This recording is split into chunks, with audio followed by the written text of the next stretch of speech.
Tudo bem, turma joia? Sejam bem-vindos a mais um bloco. Já estamos caminhando para o fim dessa nossa aula. Nesse bloco aqui, pessoal, nós vamos falar a respeito dos efeitos do campo magnético sobre os elementos, que é o efeito que nós chamamos de indutor ou indutância, tá?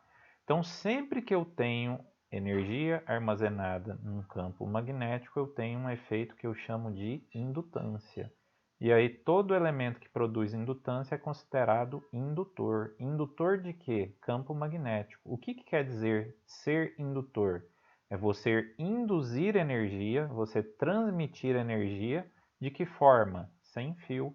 Algum de vocês poderia citar para mim um exemplo? Provavelmente vocês estão usando um dispositivo que trabalha com indutância nas suas mãos agora nesse exato momento. O smartphone. Tá? Hoje em dia, a grande maioria dos smartphones tem o que?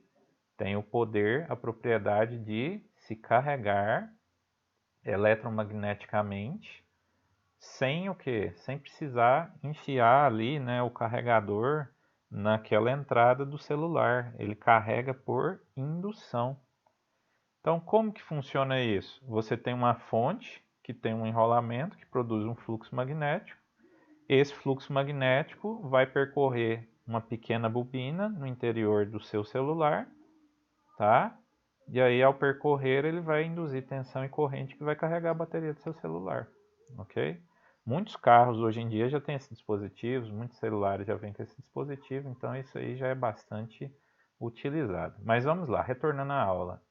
Qual é o efeito do indutor e qual é o efeito da indutância? Então, o indutor é o dispositivo que produz a indutância.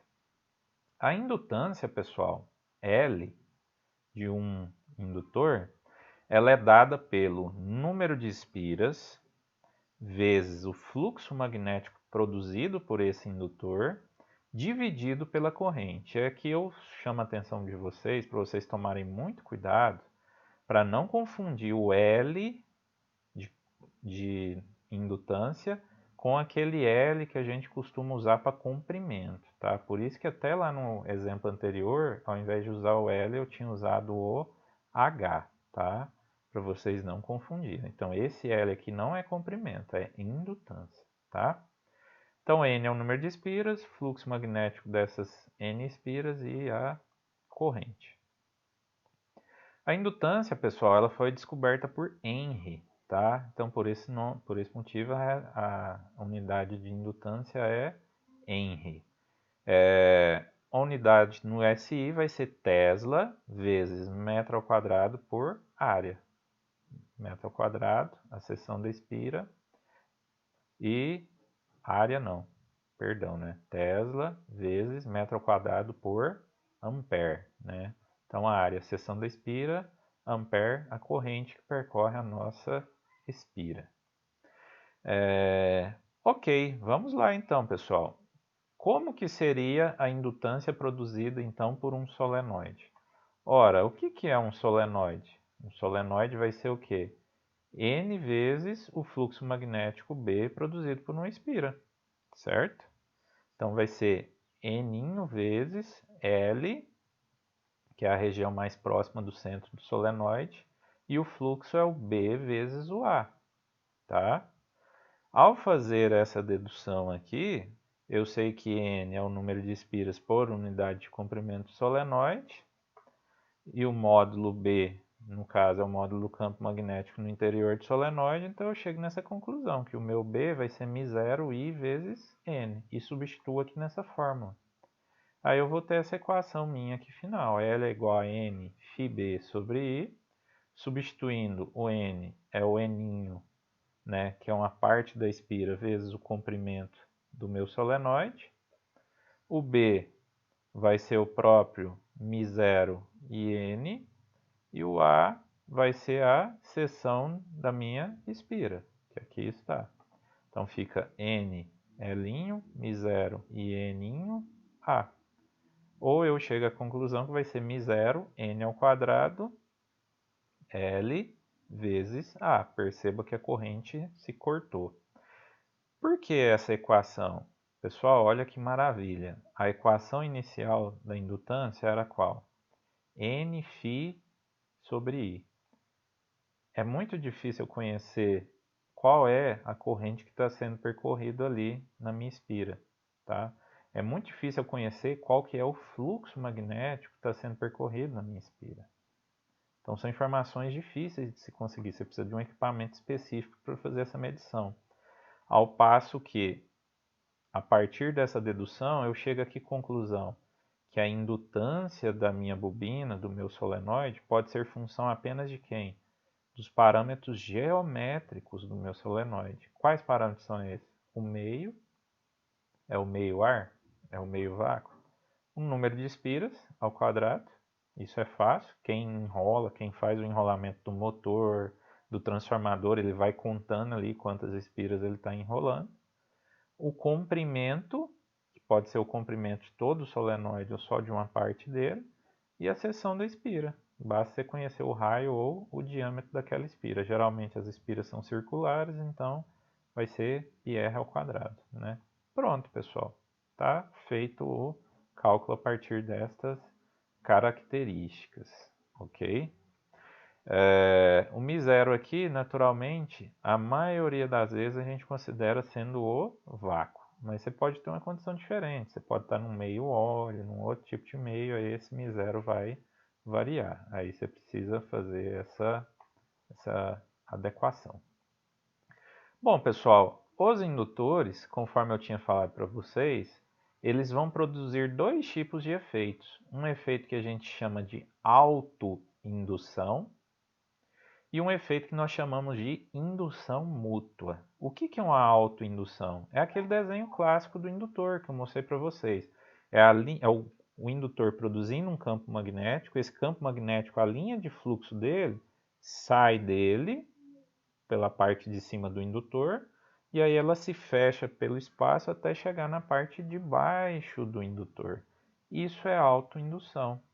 O que é indução mútua? Indução mútua é quando eu tenho dois indutores diferentes, duas bobinas diferentes, e o efeito de uma bobina começa a enlaçar a outra bobina. Foi aquele processo lá que a gente aprendeu da lei de Faraday e da indução magnética. Então, basicamente, é vocês compreenderem isso. Quando eu falo em que um determinado dispositivo tem tal valor de indutância, esse tal valor está levando em consideração tanto a autoindução quanto a indutância mútua. A autoindução do indutor é a própria nossa lei da força eletromotriz adaptada dessa forma aqui. Eu faço a substituição, tá, da segunda lei de Faraday, de que força eletromotriz é N dφ dt, mas eu sei que Nφ vai ser igual a Li, e aí eu substituo Nφ por Li. E aí eu vou ter força eletromotriz igual a menos L dI dt, ou seja, a força eletromotriz é função da indutância e da taxa de variação da corrente, tá? Essa é uma forma de eu calcular a autoindutância, tá? Aqui nós temos um exemplo de cálculo de autoindutância, tá bom? Vamos fazer esse exemplo? Então tá lá, eu tenho uma figura aqui, eu tenho uma resistência de 9 ohms, aí ele fala o seguinte, eu tenho um circuito aqui que contém 3 resistores, cada resistor é igual a 9 ohms, 2 indutores iguais, né, com indutância de 2 mA e uma fonte de 18 volts. Qual é a corrente I que atravessa a fonte no instante em que a chave é fechada? Tá? Então, quando ele bate a chave, o que está acontecendo? Okay? Então, pessoal, quando a chave é fechada, o indutor, sempre que ele está descarregado, ele se comporta de uma forma diferente, tá? Ele se comporta como um circuito aberto. Então, o indutor ele tem essa propriedade. Então, se você tem um processo de chaveamento no circuito e você não quer que a corrente passe por aquela resistência, você põe um indutor em série com ela. Porque aí o que vai acontecer? Naquele momento ele funciona como um circuito aberto. Então, nessa figura aqui, quando você fecha a chave, Na verdade, a corrente só vai encontrar caminho para circular pela resistência do meio, certo? Só que isso em qual instante? No instante em que você fecha a chave. Depois que a chave é fechada, o que o indutor vai começar a fazer? Ele vai começar a armazenar energia. Onde? No campo magnético. E aí, à medida que ele vai armazenando energia, chega uma hora que ele enche. É igual uma caixa d'água, ele vai encher, ele vai parar de encher.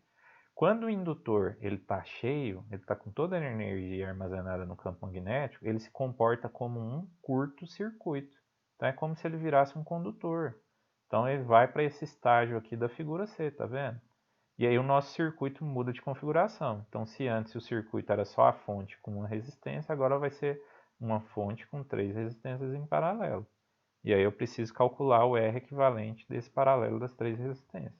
Então a solução do circuito é dada dessa forma, tá? Então qual que é a corrente I que atravessa a fonte no instante que a chave é fechada? Basta eu pegar o quê? Força eletromotriz da fonte, 18 volts, e o R de um resistor, 9 ohms. Então vai ser o quê? 18 sobre 9, vai me dar 2 amperes. Aí depois, qual é a corrente I que atravessa a fonte depois que a chave permanece fechada por um tempo? Ou seja, depois que o indutor carregou, né? Carregou suas energias. Aí ele vira essa figura aqui, do curto, tá?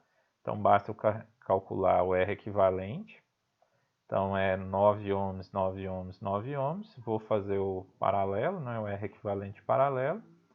E aí eu vou chegar que o R equivalente paralelo vai ser quanto? 3 ohms. Então vai ser 18 dividido por 3, igual a 6 amperes.